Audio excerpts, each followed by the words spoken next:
Hi, I'm Donna Guest, the Lazy Scrapbooker and Creative Memories Advisor. Welcome to the June edition of the Savvy Scrapbookers. This month we're doing Perfectly Patriotic, and I've got 2 pages for you that are as delightfully as obnoxious as this shirt. So each month, my fellow advisor friends Nicole and Debbie Martin, we get together and we break up 1 paper pack, and this month 1 sticker pack. We are doing Perfectly Patriotic, and we've got 6 pages for you to create using all those materials. So when I do these, I always like to include photos because a finished 2 pages always is more exciting, but I have apparently scrapbooked every photo we've ever taken while having a barbecue, and I got all the barbecue stickers to do that theme. I thought I had more, so we're gonna have to have a barbecue, or at a minimum, we just need to grill out and take some photos so I can finish these pages. But I feel sure you've got some photos for this. Here's the finished product I'm going to be teaching you. So before I show you what you'll need for mine, this is it. And like I said, it is really, really busy and fun. Every time I do a patriotic page, I just want to go over the top with it. So there's a lot going on, but it looks really good. Here are the papers we'll be using for my layout. You've got this striped paper that has the stars on the back. We'll use both sides. Then we've got this beautiful fireworks blue paper. We're going to be using this side. Then we've got this really fun paper that's best if you cut it into strips or small pieces. And on the other side is this. It looks like one of those push-up pops to me. And then finally we have this red kind of sunburst paper. We're going to be using this side. And I got all the stickers that have anything to do with barbecue, picnics, and all of that. And I've also got these border stickers, which is a set of stars. Here are the tools we'll need for this layout: your 12-inch trimmer, your repositionable tape runner, and this wonderful new Garland Banner Punch. Seriously, it's my favorite new punch.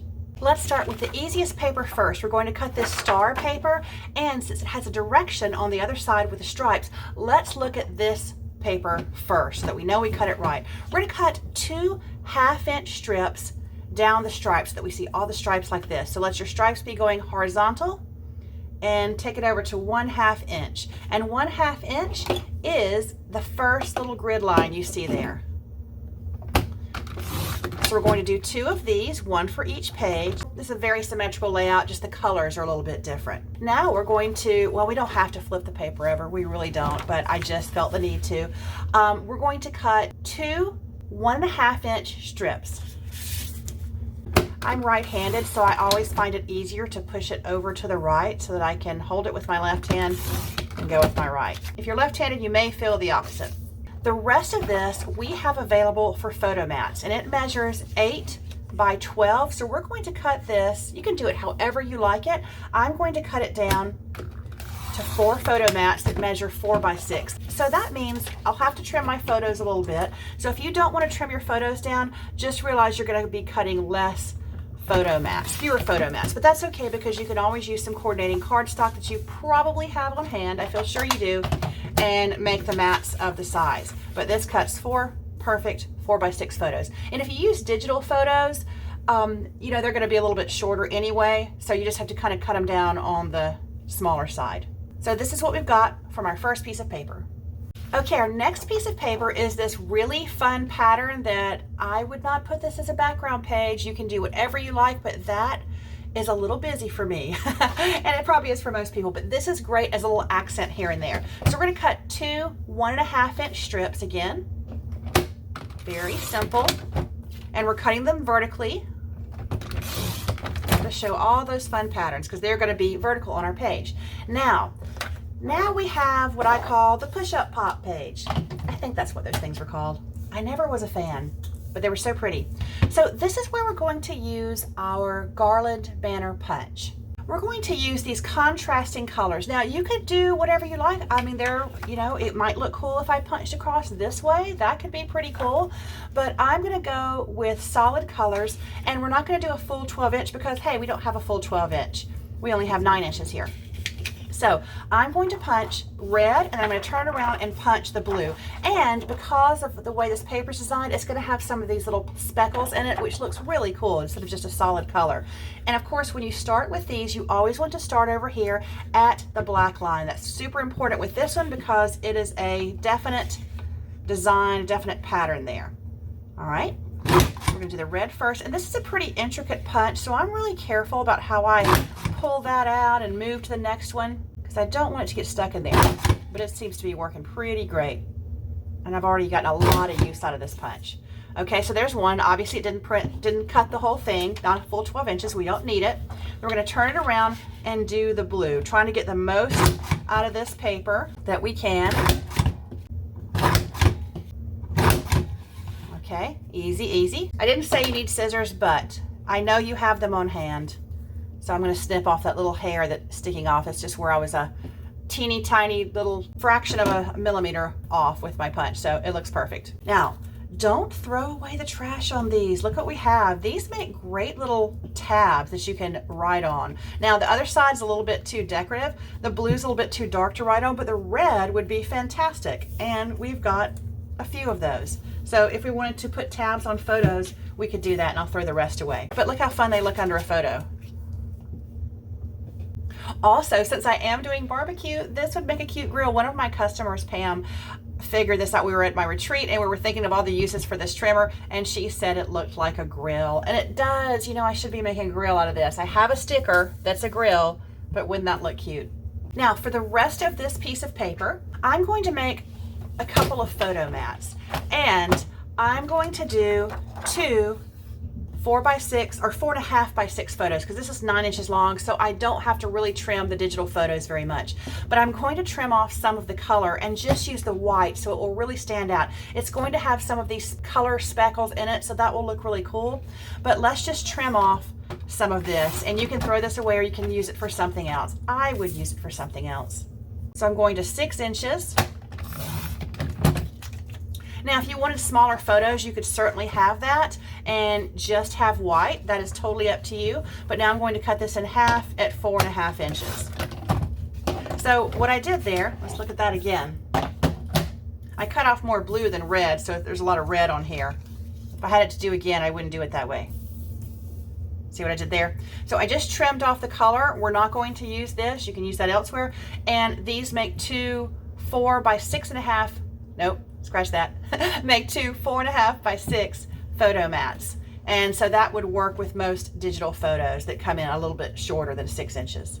Okay, now the fun part of assembling this. And I will tell you, I have never made a patriotic page that wasn't so busy, bordering on obnoxious, and I love it. Usually my pages are very simple, and this design is very simple.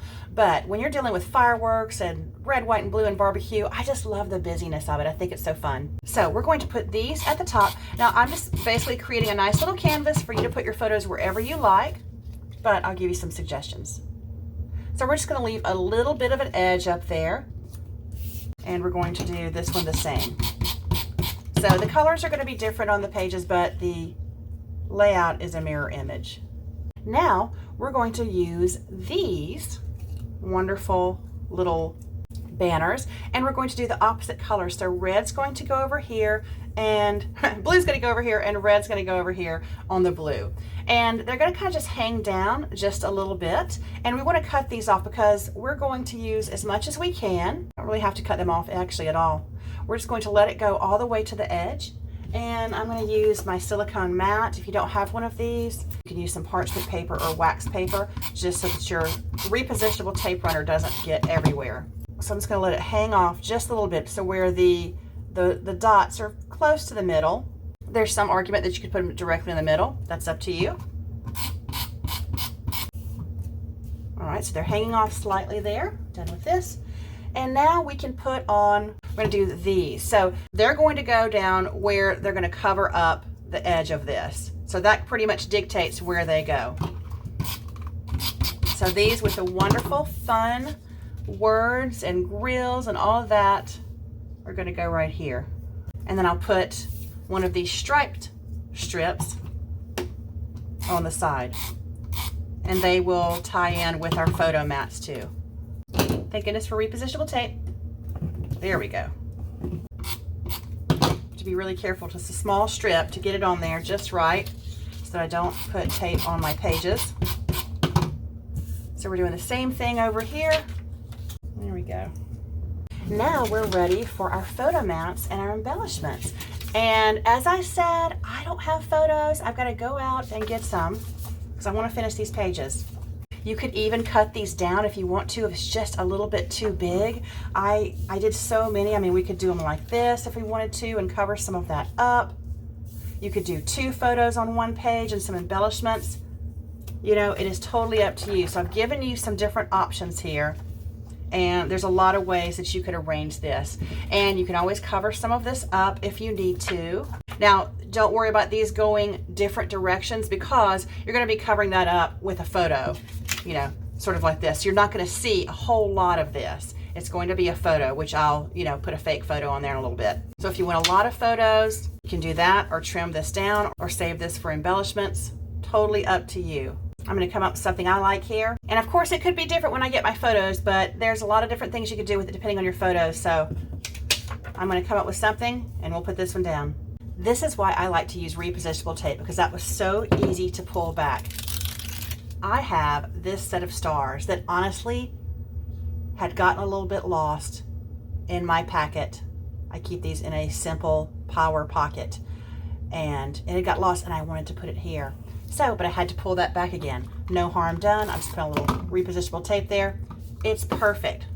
I love it. This page just needed more. Maybe not. These definitely do have a direction, obviously, because you have the 1 point up here, so I'm careful to do that. Oop, there's still some, there we go. Didn't want to attach that. And again, I will plop that back down. But it was important to me to put these on last, you know, so I should have done the sticker first, but no harm, it looks great. In addition to these border stickers I've got up here, I put the little balloons coming out of this photo here, and I was careful to put the blue stars, the one outlined in blue, on the red paper, and the ones outlined in red on the blue paper, so that will pop out. And then I've got my barbecue stickers over here. I put this little fun coming out of that photo as well. And I've got what is probably the biggest sticker cluster ever known to man down here at the bottom. That's really a lot going on there, but it's fun, it's cute. And I left myself room for journaling. And of course, these tabs at the bottom from the negative out of this wonderful punch, which is now my favorite, they make the perfect little tab below your photos for a date or a caption. So as always, it's a super easy layout for you. I ended up with 5 photos on these pages. You could certainly do more if you wanted to. I used all the photo mounts except for this one. So I just left myself enough room for journaling and stickers, but it really comes down to what photos you want to include on your pages. And you could always crop them down if you wanted some 4x4s or smaller photos on here. So there's tons of different options for how you want to lay your photos out. This one seems to work for me. So next, make sure you go check out Nicole and Debbie's videos. I've put the links to their videos in the description of mine. You definitely want to go because their pages are so, so cute. So I hope you have fun doing all 6 of these pages from us. Enjoy Perfectly Patriotic. Thanks for watching.